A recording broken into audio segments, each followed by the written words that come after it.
दोस्तों, महमूद गजनवी के बारे में तो आपने सुना ही होगा, जिसके भारत पर आक्रमण और लूटमार के काले कारनामों से तात्कालिक ऐतिहासिक ग्रंथ भरे पड़े हैं। जिसने सोमनाथ मंदिर को न केवल लूटा था बल्कि उसकी मूर्तियों और मंदिर को भी तोड़ डाला था।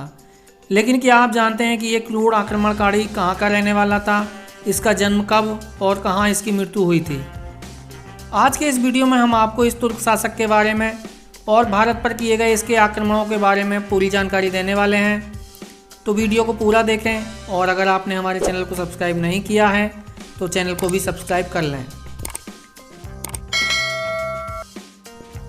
दोस्तों, साल 932 ईस्वी में अलप्तगीन नाम के एक तुर्क सरदार ने मध्य अफगानिस्तान में गजनी साम्राज्य की स्थापना की। अलप्तगीन की मृत्यु के बाद उसका दामाद सुबुक्तगीन 977 ईस्वी में गजनी की गद्दी पर बैठा। महमूद गजनी सुबुक्तगीन का ही पुत्र था, जिसका जन्म 1 नवंबर 971 ईस्वी में गजनी अफगानिस्तान में हुआ था। अपने पिता के शासनकाल में महमूद गजनी खुरासान का शासन संभालता था। साल 998 ईस्वी में महमूद गजनवी अपने पिता सुबुक्तगीन की मृत्यु के बाद गजनी की गद्दी पर बैठा। इस समय महमूद गजनी की उम्र 27 वर्ष थी। महमूद गजनवी बचपन से ही भारतवर्ष की अपार धन दौलत के बारे में सुनता आ रहा था और अब जब वह गजनी का शासक बन चुका था तो वह भारत की इस अपार धन दौलत को लूटकर मालामाल होने के सपने देखने लगा। वर्ष 1000 ईस्वी में महमूद गजनवी ने भारत पर लूट के उद्देश्य से अपना पहला आक्रमण कर दिया। पहले ही आक्रमण में उसको काफ़ी धन दौलत मिली और उसको लूटकर वह गजनी वापस चला गया। इससे उसका लालच बढ़ गया और उसने भारत पर अपने लूट के आक्रमण जारी रखे। महमूद गजनी ने 1001 ईस्वी में शाही राजा जयपाल के विरुद्ध आक्रमण किया, जिसमें उसने राजा जयपाल को पराजित कर उनकी धन दौलत भी लूट ली। शुरुआती हमलों में महमूद गजनी का लक्ष्य पेशावर और पंजाब पर राज करने वाले हिंदू शाही राजाओं को हराकर उनकी धन दौलत लूटना था और इस लूटी हुई धन दौलत से वह मध्य एशिया में एक विशाल गजनी साम्राज्य की स्थापना करना चाहता था। महमूद गजनवी लगातार भारत पर आक्रमण कर हिंदू राजाओं को हराकर उनकी धन दौलत लूट रहा था। उसने वर्ष 1008 ईस्वी में बेहिंद पेशावर के निकट में जयपाल के बेटे आनंदपाल को युद्ध में हराया। इसके बाद उसने नगरकोट, कांगड़ा, उज्जैन, ग्वालियर, कन्नौज, अजमेर के राजाओं को हराकर उनकी संपत्ति भी हड़प ली।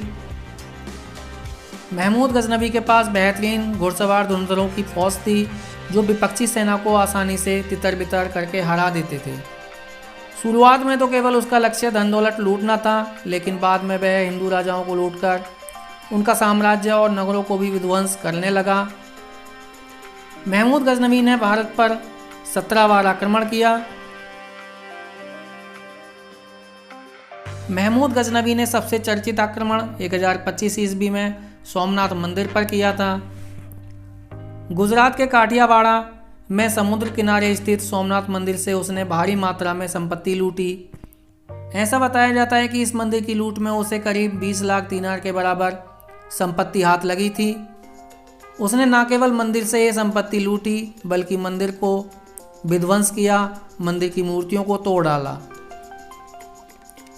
इसके बाद महमूद गजनी को मूर्ति भंजक के रूप में भी कहा जाने लगा। उस समय इस्लाम धर्म का प्रचार प्रसार जोरों पर था और इस्लाम धर्म को अपनाने वाले मूर्ति पूजन का विरोध करते थे। महमूद गजनवी ने भी अपने आप को इस्लाम धर्म का यश बढ़ाने वाला बुत सिकन यानी मूर्ति भंजक के रूप में पेश किया। उस समय भारत के मंदिरों में बहुत संपत्ति धन दौलत रहती थी। वह मंदिरों को लूटता और उनकी मूर्तियों को तोड़वा डालता।